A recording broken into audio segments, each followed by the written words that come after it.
Hi guys, I am Krishna and welcome to Frontlines Media. So before starting the topic, please do subscribe to our channel.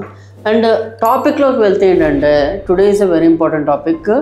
Enti ante deep fake gurinchi anamata.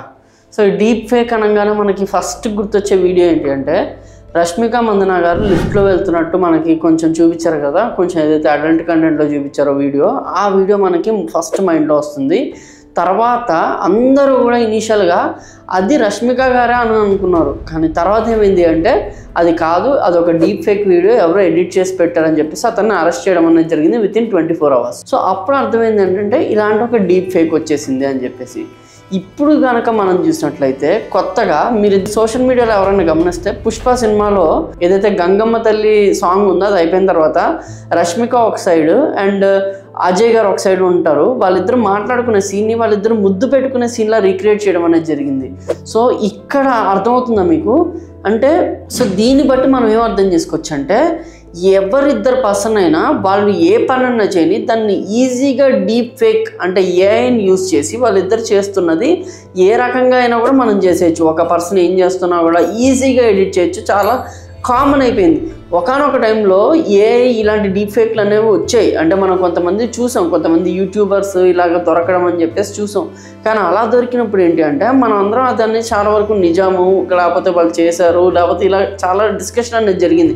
ఒకవేళ చేస్తే కూడా ఎవరు చేశారో అప్పుడప్పుడు పట్టుకోవడం అనేది జరిగింది.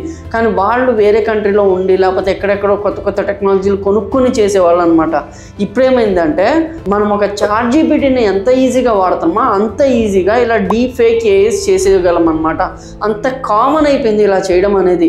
అంటే నువ్వు మామూలుగా కూర్చుని మంచినీళ్ళు తాగుతున్నా దాన్ని తీసేసి మందు చేయొచ్చు, నువ్వు ఎవడో అక్కడితో మాట్లాడుతుంటే వాడిని నువ్వు పొడిచినట్టు చేయొచ్చు, వీడియో ఆధారాలు కూడా పుట్టించవచ్చు ఒక క్రైమ్కి. సో అంత ఈజీగా డీప్ ఫేక్ అనేది ఎవాల్వ్ అయిపోతుంది. ఇంకా రానున్న రోజులు ఇంకేదన్నా అవ్వచ్చు. అప్పట్లో ఓన్లీ ఎవరైతే చాలా టెక్నికల్గా ఎవరైతే స్ట్రాంగ్గా ఉంటారో అలాంటి వాళ్ళే చేసేవాళ్ళు. కానీ ఇప్పుడు ఒక వెబ్సైట్లో పెట్టామా దాన్ని నీ ఇష్టం వచ్చినట్టు మార్చేసామా అది ప్రతి ఒక్కళ్ళు చేసేసే రాగైపోయింది. ఈ కోవలోకి చెందింది. ఈ మధ్య ఒక స్కామ్ అనేది బయటపడింది. ఏంటి అంటే ఒక అమ్మాయి వాళ్ళ నాన్నగారికి వీడియో కాల్ చేసింది. ఆ వీడియో కాల్ చూస్తున్నప్పుడు వాళ్ళ నాన్నకి ఇలా మాట్లాడి, నాన్న నేను ఇలాగా బయటకు వచ్చాను, బస్ స్టాండ్ దగ్గర ఉన్నాను, నాకు బస్కి టికెట్కి సడన్గా డబ్బులు పోయినాయి, పర్స్ పోయింది, సో ఇప్పుడు నాకు ఇంత డబ్బులు వేయ అంటాడు అనమాట. ఇలా డబ్బులు వేయనగానే లేదు ఇలాగ ఫోన్పే కాదు ఈ నెంబర్కి వెయ్యి, నా దగ్గర ఫోన్ కూడా లేదు, ఈ నెంబర్కే వెయ్యని ఒక పర్సన్ ఎవరైతే ఆ పర్సన్ వీడియో కాల్లో చూస్తున్నారో అతని తండ్రి ఈ వీడియో కాల్ చేసేది కూతురు, ఇతను ఖచ్చితంగా అతనికి మనీ అనేది వేస్తారు కదా. కానీ ఇక్కడ ఈ కూతురు ఎవరైతే ఉన్నారో ఇది డీప్ ఫేక్ వీడియో అనమాట. ఎలా జరిగింది డీప్ ఫేక్ అంటే ఆ పర్సన్ యొక్క అంటే ఆ అమ్మాయికి సంబంధించిన వాళ్ళే ఏం చేశారు అంటే ఈ డీప్ ఫేక్ క్రియేట్ చేయాలంటే డిఫరెంట్ పోస్టర్స్లో ఒక మనిషి ఫొటోస్ కావాలి, ఈజీగా దొరికేస్తాయి ఇంటర్నెట్లో, వాట్సాప్ డీపీలో ఎవరో ఒకరు. ఒకవేళ నేనే వేరే పర్సన్కి ఫ్రెండ్ అనుకోండి, వాడు నించిన ఫోటో, కూర్చున్న ఫోటో, లేకపోతే వాడు మాట్లాడుతున్న ఫోటో, ఇవన్నీ నా దగ్గర ఉంటాయి. అతని హావభావాలన్నింటినీ కూడా మనము ఆ ఏఐకి ఇచ్చేస్తే మనకు కావాల్సినట్టు తీసుకొస్తుంది. మన మౌత్ మూమెంట్, లిప్సింక్, మన వాయిస్ని కూడా డీప్ ఫేక్ చేసే అవకాశం ఉంది. అలా చేస్తూ ఈ స్కామ్ అనేది రీసెంట్గా బయటపడింది. ఎందుకంటే దీన్ని రీసెంట్గా సైబర్ క్రైమ్ DCP వాళ్ళు కూడా వాళ్ళ అకౌంట్లో పోస్ట్ చేస్తూ నేను చూడడం అనేది జరిగిందనమాట. సో ఇలాంటి స్కామ్లు వస్తున్నప్పుడు జస్ట్ ఇమాజిన్ మనము వేరే వాళ్ళని చూసి చీప్గా జడ్జ్ చేయడం, అంటే వాడు ఈ తప్పు చేసే ఉంటాడు అని ఇప్పుడు జడ్జ్ చేయడం కూడా మనకి కష్టమైపోయే రోజులు వచ్చేసాయి అనమాట. అంటే మేబీ అది డీప్ ఫేకా అని ఆలోచించే దగ్గర కూడా మనం ఉన్నాం. అండ్ ఇంకొక బాధాకరమైన విషయం ఏంటి అంటే ఈ డీప్ ఫేక్స్ని మనం అరికట్టలేము. ఈవెన్ గవర్నమెంట్ కూడా ఎన్నో అరికట్టగలదు. లక్షల్లో వెబ్సైట్లు వచ్చేసాయి, ఫ్రీ వెబ్సైట్స్, పెయిడ్ వెబ్సైట్స్ ఇవన్నీ వచ్చేసాయి. గవర్నమెంట్ ఎంత అరికట్టాలనుకున్నా, ఎన్ని లాస్ అంటూ తీసుకొచ్చినా కూడా ఖచ్చితంగా ఇంకో కొత్త వెబ్సైట్ పుట్టుకుని వస్తుంది ఖచ్చితంగా. ఎందుకంటే దిస్ ఈజ్ ఇంటర్నెట్. సో ఈ ఇంటర్నెట్లో నువ్వు ఒకరిని శాసించడం, నువ్వు ఒకరిని ఆపడం అనేది జరగదు. అతని వెబ్సైట్ అతను క్రియేట్ చేసుకుంటాడు, పెట్టుకుంటాడు, అది అతని ఇష్టము. కానీ నువ్వు బ్యాన్ చేసే అవకాశం ఉంటుంది. కానీ ఎంత బ్యాన్ చేసినా ఇంకా వస్తుంది. VPN వాడు మరీ చేస్తారు. సో ఇది ఒక అరికట్టలేని నేరం అయ్యే రకంగా తయారైందనమాట ఈ డీప్ ఫేక్ అనేది.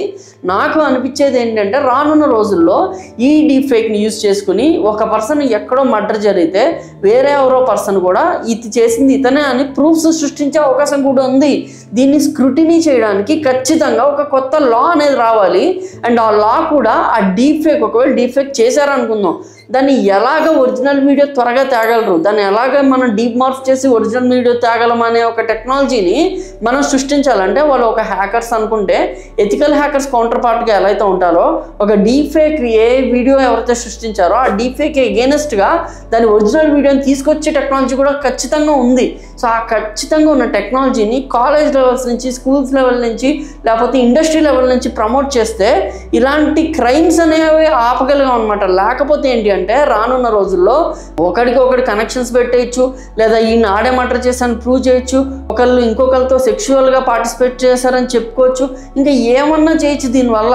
ఎందుకంటే ఆన్లైన్లో మన వాట్సాప్ డీపీల్లో, మన లింక్డ్ఇన్లో, గూగుల్లో అన్నిటి దగ్గర కూడా మన డేటా అనేది అవైలబుల్గా ఉంది.